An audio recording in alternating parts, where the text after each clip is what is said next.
Hi, it's Dr. Noel Williams, Oklahoma City, Oklahoma, Optimal Health Associates, COVID update, June 17, 2020.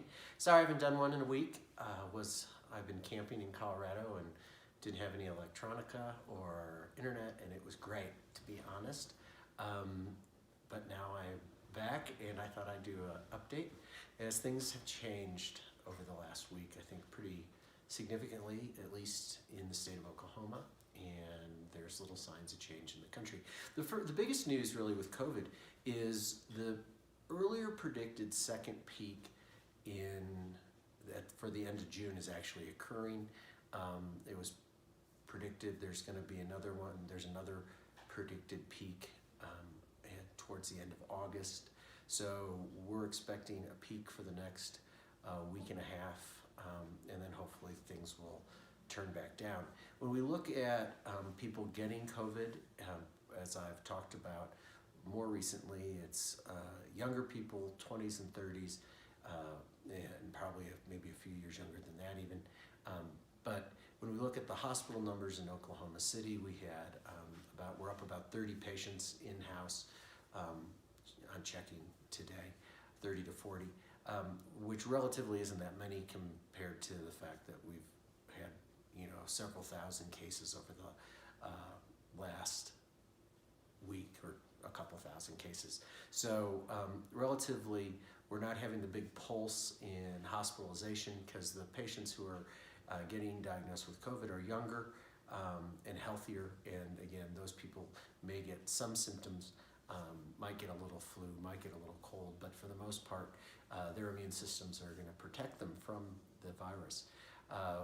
We've had someone in our office get infected.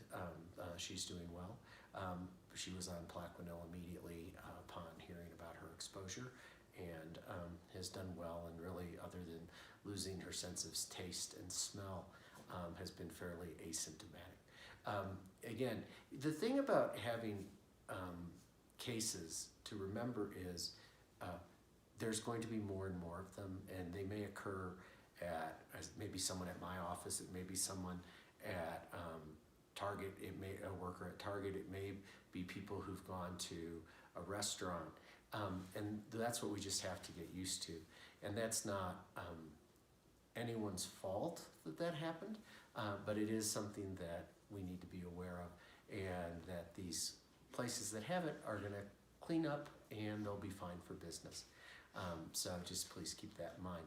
As we look at what's coming up over the next few weeks, just more cases. I think we need to all be taking our vitamins. We all need to be cognizant of those around us. Are probably on a daily basis or every few days now in Oklahoma, you're going to be exposed to someone with COVID. When we're having 250 cases plus in a day and have for a week, figure each of those people is going to expose 50 to 100, maybe more people just through casual contact and being around before they even know. So at this point, I think we just all have to be ready to be exposed, and if your immune system's knocked out, you're going to be fine. If you're not in good shape in terms of your immune system, you're not on vitamins, you're not eating healthy, you're not exercising, you're going to be at a lot greater risk for getting sick if you do get COVID, and if you're older, you're at risk for getting potentially critically ill. So think of COVID now as being ubiquitous in the environment, or all over the environment in Oklahoma City. It's going radically up in Texas, Arkansas, Georgia, the southern states right now a little bit, also in California. So there's going to be more and more people walking around with COVID who are relatively asymptomatic, and they're going to be spreaders. And it's just how it is. So we need to be washing our hands. We need to be using vitamins. And that's going to be my central theme moving forward, is I don't believe shutting down makes a lot of sense anymore. There's too much COVID in the environment to shut down. Unless we're going to lock the entire population in their homes for the next year and a half, that isn't going to work. It's everywhere. So rather than do things like that, I think we need to focus on prevention, and the number one way of preventing someone from getting sick from COVID is immune support. which I've been talking about. Number two, if someone does get exposed, if they're a higher risk person, I think they should be immediately started on prophylactic Plaquenil. Another update on, or anyone who has a positive culture, I would always give them 5 to 7 days of prophylactic Plaquenil or early treatment to prevent progression of disease. Number two, something to keep in mind, there was a study that was a preliminary study, and of course the World Health Organization has said it's definitive now, but it's a sensible outcome to the study. They were giving dexamethasone, which, I mean, I've prescribed innumerable times, and almost every doctor on the planet has prescribed innumerable times. Turns out it turns off the inflammation in the critically ill patients. I've mentioned before that the steroid data had changed. The initial data out of China showing that it perhaps wasn't helpful was incorrect. So not a surprise that this study came out. There'll be more and more things like that. Vaccine-wise, I think we're still in process. I'm never going to be pushing for vaccine use until we have it clearly established it's safe, and that's going to take a while. So we'll see. So that's the main part of the COVID update today.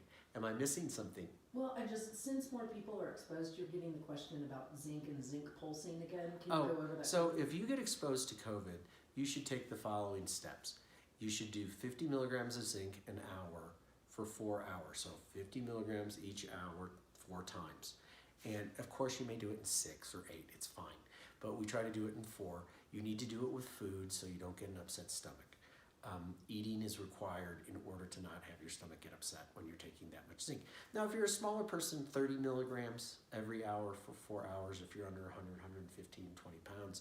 But again, just getting anything over 150 or around is going to, around there, if you're a medium-sized or larger person, is going to be fine. And that's really going to knock down the viral intensity. You also want to make sure you're taking a multivitamin, vitamin D, and all the usual things I've talked about.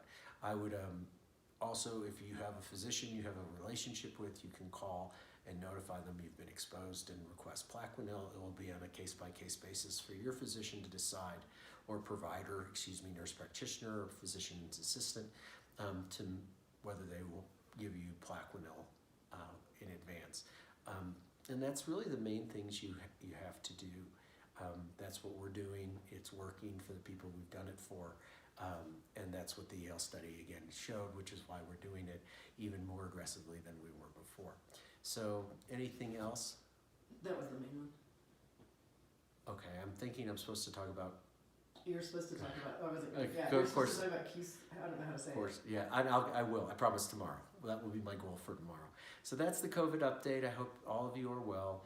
Remember, I'm always doing my best to try to give you the correct data. Be safe and take care.